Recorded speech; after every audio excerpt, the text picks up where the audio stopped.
A lot of people didn't think that the debate between Ken Ham and Bill Nye was a good idea because it could give some air of legitimacy to creationists. Some people thought that they shouldn't be given the dignity of getting to debate scientists on this issue, and many people argued that you're not going to change the minds of creationists with a debate, and that's probably true. You're not going to change their minds through a debate, but you're not going to change their minds through ignoring and mocking them either. There may be other ways of getting through to creationists, like addressing the psychological roots of the religious movements that produce these beliefs, but debate and satire are probably not going to do it. Creationists and some other religious folks are told not to allow themselves to be swayed by arguments and evidence contrary to their religious worldview, because don't you forget, there is an enemy of your souls, Satan, who hates you intensely and who is bent on your destruction and who will do everything in his power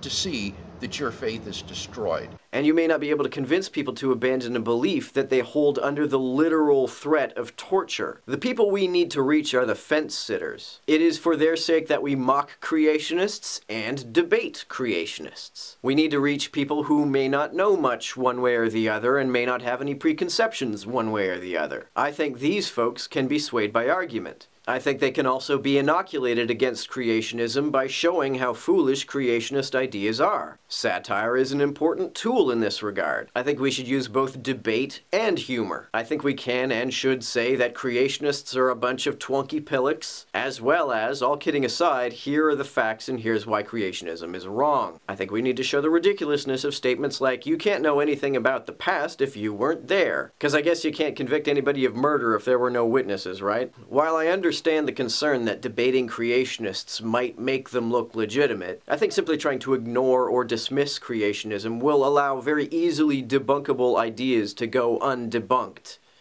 Oh, and by the way, I totally recommend everybody check out Godless Glen's remix of Brian Fisher quotes. It's hilarious.